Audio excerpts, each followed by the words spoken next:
Good morning class.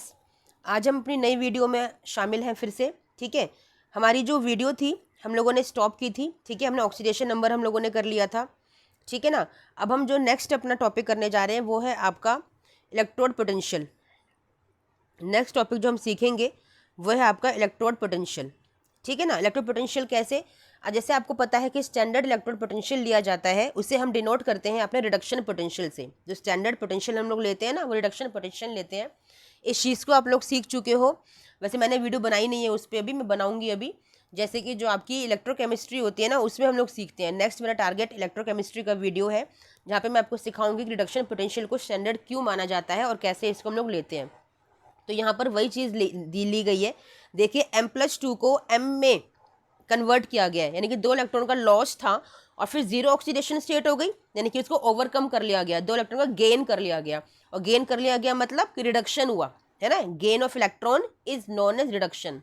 Gain of electrons is known as reduction and loss of electron is oxidation. ठीक है।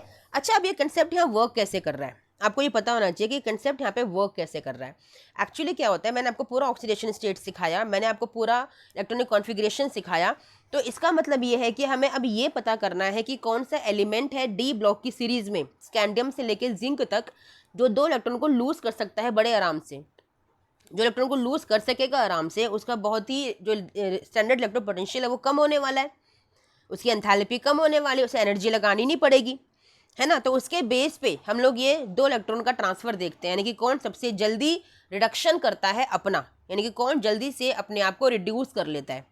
ठीक है, यानी 2 electron को गेन करके बहुत जल्दी से, यानी कि जल्दी से कोई गेन कर ले, यानी इसको 2 इलेक्ट्रॉन की ज़रूरत है और वो गेन करके बड़े आराम से स्टेबल फॉर्म में रह सकता है।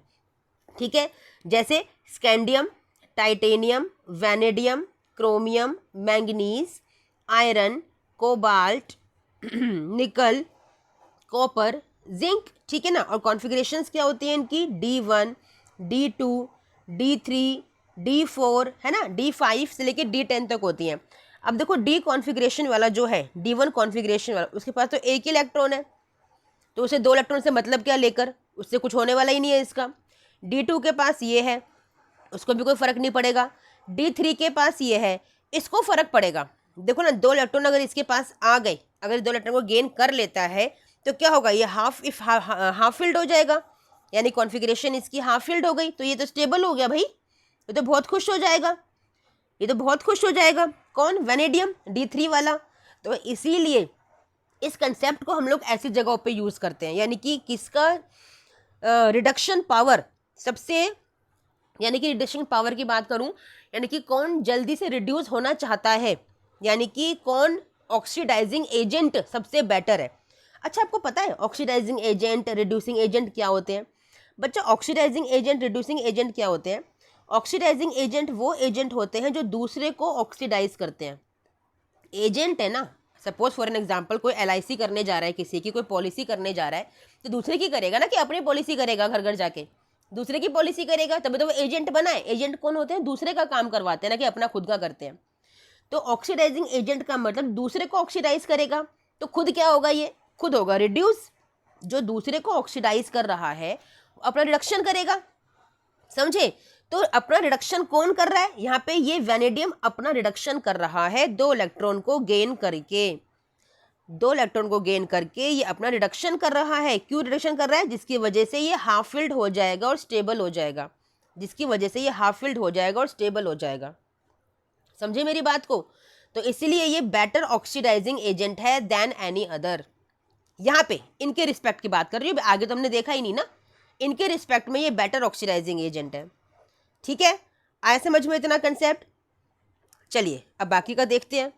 अब हम पहुंच गए वैनेडियम तक। अब देखो, क्रोमियम, मैंगनीज, आयरन, कोबाल्ट, निकल, कॉपर, जिंक।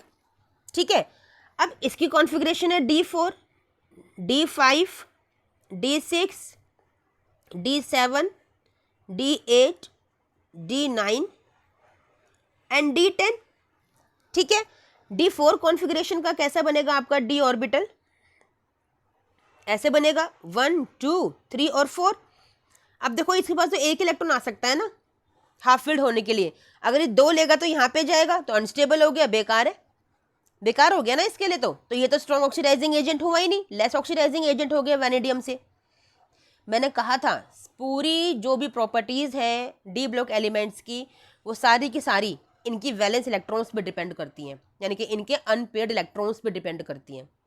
आपने अभी तक नोटिस किया होगा सारी प्रॉपर्टीज़ यहीं पे अराउंड घूमे जा रही हैं। आया समझ में? तो कॉपर +2 में, अच्छा हम तो क्रोमियम की बात करें, कॉपर पे पहुंचे ही नहीं अभी, सॉरी, हम क्रोमियम की बात कर रहे हैं। तो ये स्ट्रॉन्ग ऑक्सीडाइजिंग एजेंट यहाँ पे नहीं है, ठीक है। चलो D5 पे आ जाओ। अब D5 का तो खुद ही पहली फुल्ली हाफ फिल्ड कॉन्फिगरेशन है, यानी कि हाफ फिल्ड कॉन्फिगरेशन है। ये 2 अगर ले लेगा यहाँ पे तो उसको फायदा क्या हुआ? कोई फायदा ही नहीं हुआ इसका। ये खुद को रिड्यूस क्यों करेगा भाई? मैं तो रिड्यूस नहीं कर रहा अपने आप को, ये रिड्यूस नहीं करेगा अपने आप को, ठीक है ना।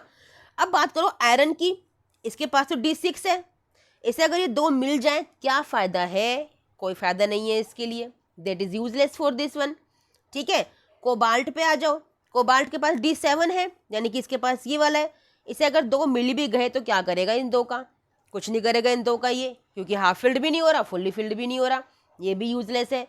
निकल पे आ जाओ, निकल क्या है? D8 है, हाँ इसको फ़ायदा है।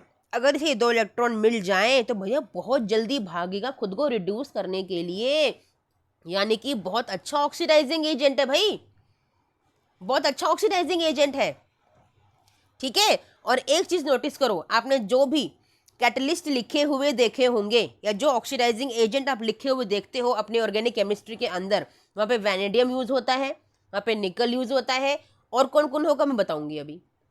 क्यों होता है? क्योंकि वो स्ट्रॉन्ग ऑक्सीडाइजिंग एजेंट होते हैं, बहुत जल्दी से रिड्यूस कर लेते हैं अपने आप को इलेक्ट्रॉन्स को लेकर। यहाँ पे 2 इलेक्ट्रॉन की बात हो रही है, लेकिन खाली ओनली 2 इलेक्ट्रॉन्स की बात हम लोग कर रहे हैं। कॉपर पे आ जाओ। अब कॉपर के पास कितने हैं? कॉपर के पास तो 9 है, यानी कि 6, 7, 8 और 9। इसको क्या फ़ायदा एक लेकर? कोई फ़ायदा नहीं है। और 10 की तो बात ही मत करो, जिंक की तो बात ही मत करो। तो आपने क्या ऑर्डर देखा? आपने क्या ऑर्डर देखा ऑक्सीडाइजिंग एजेंट का? आपने ऑर्डर देखा कि धीरे धीरे करके, पहली बात तो जो दो स्ट्रॉन्ग ऑक्सीडाइजिंग एजेंट आपको मिले वो थे वैनेडियम, और कौन सा निकला? आपका निकल निकला। ये 2 आपको स्ट्रॉन्ग ऑक्सीडाइजिंग एजेंट यहाँ पे मिल गए, ठीक है। अब जब ये 2 स्ट्रॉन्ग ऑक्सीडाइजिंग एजेंट आपको मिल गए, किस केस में मिले? जो कि M+2 से M में बहुत जल्दी होना चाहते हैं, ये वो वाले ऑक्सीडाइजिंग एजेंट है। इस ऑक्सीडेशन स्टेट को, यानी कि +2 ऑक्सीडेशन स्टेट को बहुत जल्दी रिमूव करना चाहते हैं और 0 ऑक्सीडेशन स्टेट में आना चाहते हैं, ठीक है। 2 इलेक्ट्रॉन का गेन बड़े आराम से कर सकते हैं ये दोनों के दोनों, ठीक है। आया समझ में इतना कंसेप्ट? चलिए आ गया, ठीक है। अब चलते हैं आगे। इसमें अब आगे आपका कंसेप्ट है, देखिए, वेट, ठीक है। अब चलते हैं इसमें आगे की तरफ।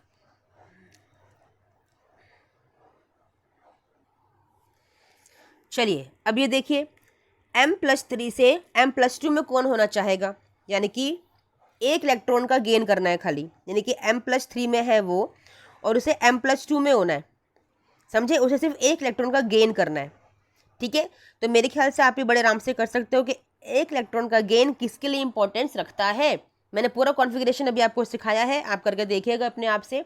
आपने अगर M+2/M का सीख लिया, आपने अगर M+2/M का सीख लिया, तो आप M+3/M+2 का बड़े आराम से कर सकते हो, क्योंकि यहाँ पर सिर्फ और सिर्फ आपको 1 इलेक्ट्रॉन का गेन करना है, ठीक है। तो वो करके बताइएगा कि आपको समझ में आया कि नहीं आया। अगर आ गया तो बहुत अच्छी बात है, नहीं आया तो मुझे कमेंट कीजिएगा, मैं फिर से एक स्पेशल वीडियो बना दूंगी आपकी इस कंसेप्ट के ऊपर, ठीक है। क्योंकि मुझे लगता है कि सेम कंसेप्ट है, तो हमें टाइम वेस्ट नहीं करना चाहिए, आपका भी, ठीक है ना। आपका टाइम बहुत कीमती है बच्चा, ठीक है। समझ में आया? चलिए, बाकी आपने सब जो ट्रेंड है आपने सारे सीख लिए थे कि हायर ऑक्सीडेशन स्टेट का ट्रेंड कैसे होता है, कौन किस ऑक्सीडेशन स्टेट में रहना पसंद करता है, ठीक है। बाकी ये टेबल आपको दे रखी है एक, इस टेबल में आपको ये बता रखा है कि हाईएस्ट ऑक्सीडेशन स्टेट में जो हमने शो किया था उसमें कौन कौन स्टेबल होता है और कौन कौन से एलिमेंट वो बनाता है। जैसे टाइटेनियम आपका हैलोजन के साथ बनाता है 4 की ऑक्सीडेशन स्टेट के साथ, +4 की ऑक्सीडेशन स्टेट के साथ।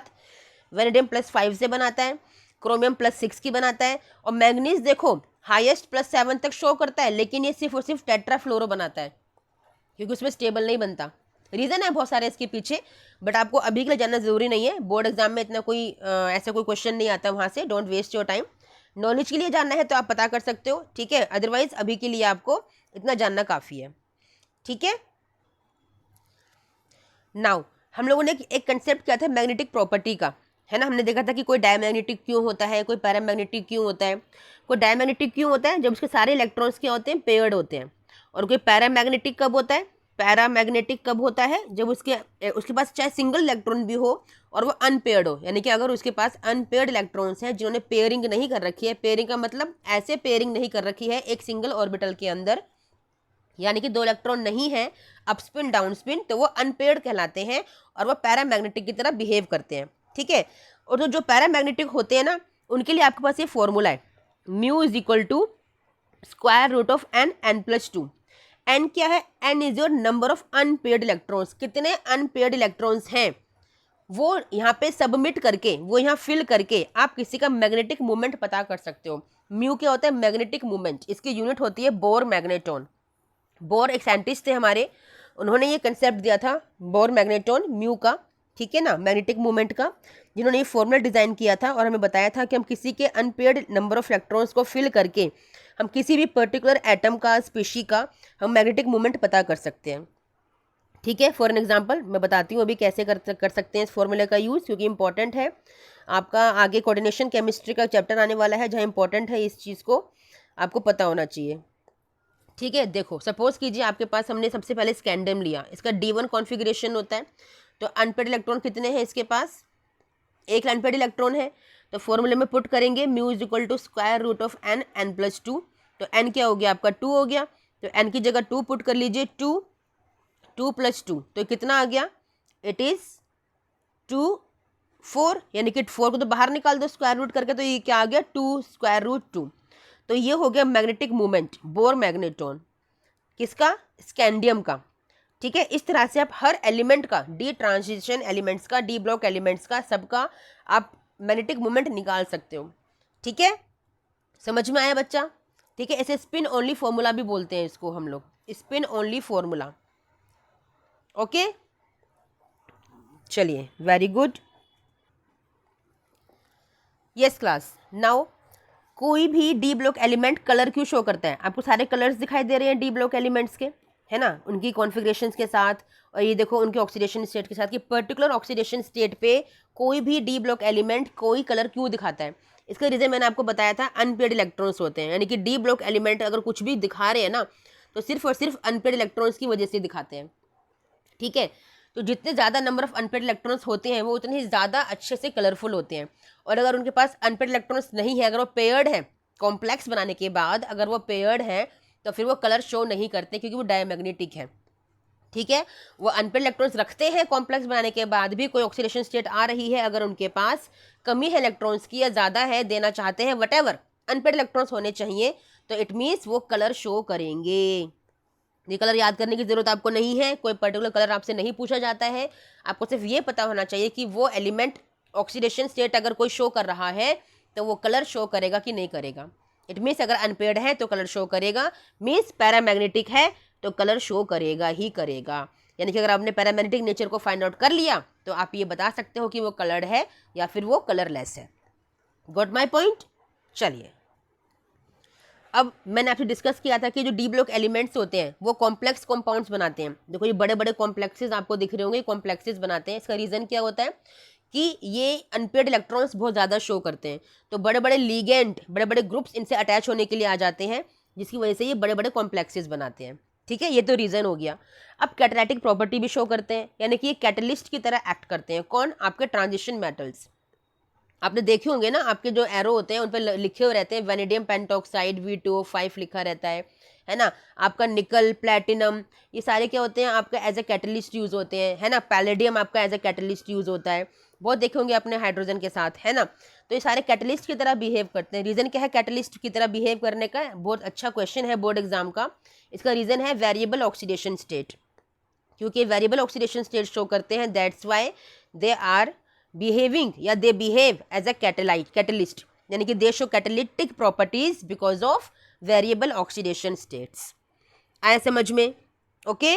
चलिए नाउ स्टूडेंट्स, आपके D block elements interstitial compounds भी बनाते हैं। इंटरस्टिशियल का मतलब क्या होता है कि जो बड़े बड़े कॉम्प्लेक्सेस बनते हैं ना आपके डी ब्लॉक एलिमेंट्स के, उनके अंदर ना हाइड्रोजन, कार्बन और ऑक्सीजन यहाँ पे फंस जाते हैं, इनके अंदर फंस जाते हैं। फंसने का मतलब क्या होता है, ये इंटरस्टिशियल साइट्स को ऑक्यूपाई कर लेते हैं। इन तीनों में से कोई भी एक हो सकता है, दो हो सकते हैं, ठीक है ना। तो इन्हें बोलते हैं इंटरस्टिशियल कॉम्पाउंड्स, यानी कि आपके बड़े बड़े डी ब्लॉक के कॉम्प्लेक्सेस में जब हाइड्रोजन, कार्बन या नाइट्रोजन जैसे एलिमेंट फंस जाते हैं, ठीक है, तो उन्हें इंटरस्टिशियल कॉम्पाउंड्स का फॉर्मेशन हम लोग बोलते हैं। आया समझ में, ठीक है। फिर है आपका एलॉय फॉर्मेशन। अब आपके जो ट्रांजिशन एलिमेंट्स होते हैं ये एलॉयज बनाते हैं। एलॉय का मतलब क्या होता है, आपने बहुत सुना होगा, आपका ब्रास एंड ब्रॉन्ज। ब्रास क्या होता है, कॉपर और जिंक से मिलके बनता है, ये दोनों क्या है, ट्रांजिशन मेटल है। ब्रॉन्ज कैसे बनता है, कॉपर और टिन से बनता है, ये भी आपके क्या है, आपके ट्रांजिशन मेटल्स हैं। तो यानी कि ट्रांजिशन मेटल्स आपके एलॉयज बनाने के काम आते हैं, ठीक है। एलॉयज क्या होते हैं, मेटल मेटल से बनेंगे या फिर मेटल नॉन मेटल से बनेंगे। कभी भी नॉन मेटल और नॉन मेटल एलॉय नहीं बना सकता, क्यों, आपको प्रॉपर्टीज बहुत अच्छे से पता है, इसलिए ये नहीं बना सकता। तो यही दोनों जो है आपके एलॉयज का फॉर्मेशन करते हैं, ठीक है स्टूडेंट्स। ओके, चलिए, वेरी गुड। आज की वीडियो के लिए इतना ही हम लोग रखते हैं। नेक्स्ट वीडियो में हम नेक्स्ट कंसेप्ट को स्टार्ट करेंगे, ठीक है। अभी चैप्टर कंप्लीट नहीं हुआ है हमारा, ये वाला थोड़ा सा लेंथी चैप्टर है।